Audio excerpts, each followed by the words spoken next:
যাচ্ছে নাকি ঘুরে। উঠে যা।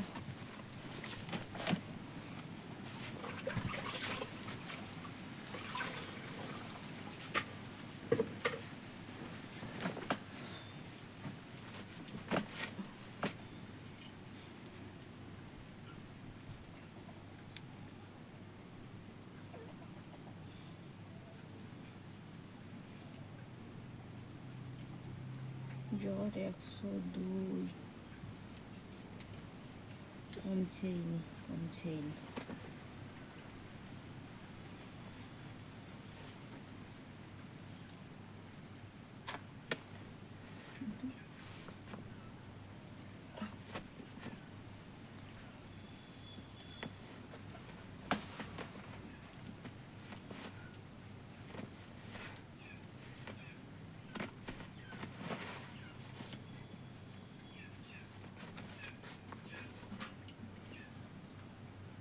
ঠান্ডা রাখিস, ঠান্ডা রাখিস শরীরটা। একটু জল খাবো এখন, সাদা জল খাও তো, শুধু সাদা জল খাবো।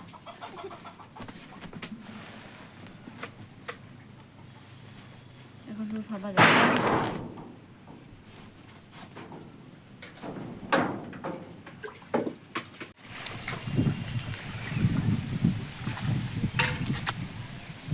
এটা আমাদের কি?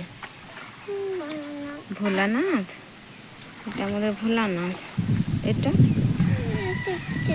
পিচ্ছির মা। আর এটা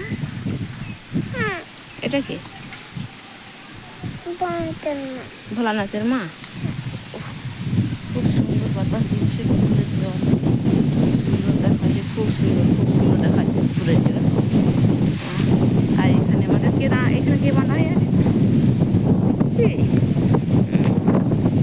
খুবই জ্বর, গতকাল থেকে জ্বর হচ্ছে, তার জন্য এনেছি পাড়ার দিকে একটু এনেছি।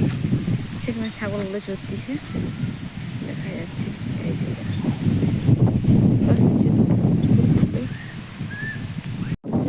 এই যে মাঠ যাওয়ার গেট।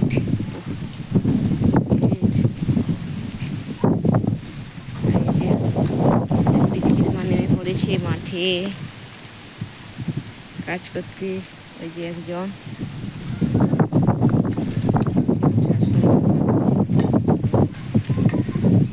বাতাসটা দারুণ লাগছে।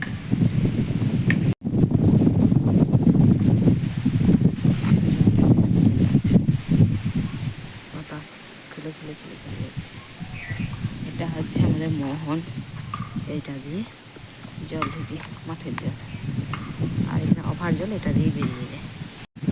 এই যে মা মেয়েতে, এই যে মেয়ের মুখখানা দেখে না, মেয়ের মুখখানা দেখে না কেমন হয়ে গিয়েছে। সোনা। আমি সোনার মাথা একটু মালিশ করে দিই। চলো, ও আর থাকবে না, থাকতে চাইছে না, অনেকক্ষণ থাকা হয়ে গিয়েছে, আর থাকবে না। চলো এই যে লাগিয়ে দিই। এখানে মেয়ের গালে ছোঁড়া হয়ে গিয়েছে, আর আমার এখানটা আমার নিজের নখ দিয়ে এভাবে ছুঁড়ে দিয়েছি। আমার নখ দিয়ে ছুঁড়ে আমার এখানে দাগ হয়ে গেছে, আর ও নখ দিয়ে ছুঁড়ে দাগ করে দিয়েছে। তো চলো, এখন বাদুড়ের বাচ্চা এসছে, বাদুড়ের বাচ্চা দেখতে যাবো। সে বাদুড়ের বাচ্চা দেখে এসে দেখছি গান করতেছে। ও গান উড়ে যাবে এখন, গান করতেছে বলে একটা খাঁচি ঢুকা না, তারপরে খাঁচিকে আঙুল ঢুকা একটা সুর লাগিয়া কি গান করছে রে? আরে পেচ্ছাপ করে দিয়েছে পুরা। কোথায়? এই ডান্ডা নিয়ে যে মারতে চাইছিল, কিন্তু আমরা বলছি না, মেরো না, বেকারি একটা পশুর মানে কি বলবো, জীবনটা নষ্ট হয়ে যাবে, তাই না অবলা। আর এই যে দৌড়ে যাচ্ছিল আমার শাশুড়ি মায়ের দিকে, ওই যে আমার শাশুড়ি ভয়ে পালিয়ে যাচ্ছিলো। আর এগুলো আমাদের ভারতে এখনও হাগরিগুলো রান্না করে খায়, বাট জানি না কেমন স্বাদ, কিছু খায় কেন জানি না। তো আমরা বলছিলাম, অনেকে বলছে মেরে দাও, আমরা বলছিলাম না মেরো না। এইভাবে ওকে নিয়ে আমাদের মহিলাদের মধ্যে মানে পর্যবেক্ষণ চলছিল। আর এরা কিন্তু ভীষণ ভয়ানক দাঁত দেখেছিলেন তো, দাঁত বাপ্পা। আর যেমন মেয়ে ওয়ারিশ খাচ্ছে এখানে, বাজে যখন 5টা বেজে গিয়েছে, তো এমনি চলো এসে বাইরগুলো ঝাঁট দিই। তো বাইর ঝাঁট দিতে এসেছি, বাইর ঝাঁট দিতে এসে দেখি আমার মাটির উনুন ভেঙে দিয়েছে। আমি আর মেয়ে যখন ঘুমিয়েছিলাম দুপুরে, সেই টাইমটাই এসে এখানে আমার উনুন গরু ভেঙে দিয়েছে, এত বদমাস। আমি তার মেয়েকে নিয়ে শুয়ে আছি আর এখানে গরুর সময় ভেঙে দিয়েছে। এই তো মাঠের সামনেই ঘর, এই যে মাঠের সামনে ঘর, বেড়া নেই, কিচ্ছু নেই। এটা দিয়ে এসছে, এই যে ভেঙে দিয়ে চলে গিয়েছে একদম। আর এখানে আমার মেয়েরা যে খেলনা, এখানে সব ঘুমোচ্ছে। এই এখানে মেলার জামা, মেলার কি সব যায় না, এইসব যে বসে আছে। তো ভীষণ আড়ি করছে, তোকে বলছি একটু বসো, আমি একটু ঝাঁটিয়ে নিই। আর এদিকে যেটা বলছিলাম যে আমাদের মধ্যবিত্ত বাড়িতে হচ্ছে কারো যদি জ্বর হয়, ভীষণ কষ্ট সংসার চালাতে। কারণ একজনের ইনকামের মধ্যে সংসার চালানো, বাচ্চা পড়ানো, তারপরে হচ্ছে এদিকে বাচ্চাদের খাওয়ার কেনা, তারপরে সবজি, একটু যেটা সংসারটা লাগে সেগুলো। তার থেকে আমারই বরের মানে মাসে 2বার শরীর খারাপ হয়ে যায় আর ভীষণ ঠান্ডা লেগে যায়। তারপরে আমার তো আছে, আবার এদিকে আমার ছোটো মেয়ে, মানে সংসার চালানো, মধ্যবিত্ত বাড়ির ঘরে যদি কারো জ্বর হয়, সেটা যেন অভিশাপের মতো লাগে। জানি না ভগবান কত কষ্ট দিয়েছে, কপালে কতখানি কষ্ট আছে। হ্যাঁ ভগবান। তো চলো, তোমরা সকলে ভালো থেকো, সুস্থ থেকো। ওয়েদার চেঞ্জ হচ্ছে, তার জন্য সকলে বলছে শরীর খারাপ হচ্ছে। আর আমার ঘরে তো ঠান্ডা লেগেই থাকে, আমার বরের বেশি। আমার তো আছেই, আমার ছোটোবেলায় হচ্ছে আমার ব্রঙ্কাইটিস হয়েছিল, আমার ঠান্ডা তো ভীষণ। আমার থেকে এখন আমার বরের বেশি হয়ে গিয়েছে, ওর অল্পতেই এখন ঠান্ডা লেগে যাচ্ছে বেশি। তো চলুন, ঝাড় দেওয়া হয়ে গিয়েছে, এখন চলে এলাম আমি। এখন এই যে তুলেছিলাম জামা টামা, এগুলো সব গুছিয়ে নিচ্ছি। তারপরে আমার মেয়েকে কলে নেব, ওকে নিয়ে আবার একটু খাইয়ে ওষুধ খাইয়ে দেবো, মানে মুড়ি খাইয়ে ওষুধ খাইয়ে দেবো। আর আমি এগুলো সব গুছিয়ে আমি আমার শোকেসে তুলে নেবো জিনিসগুলো।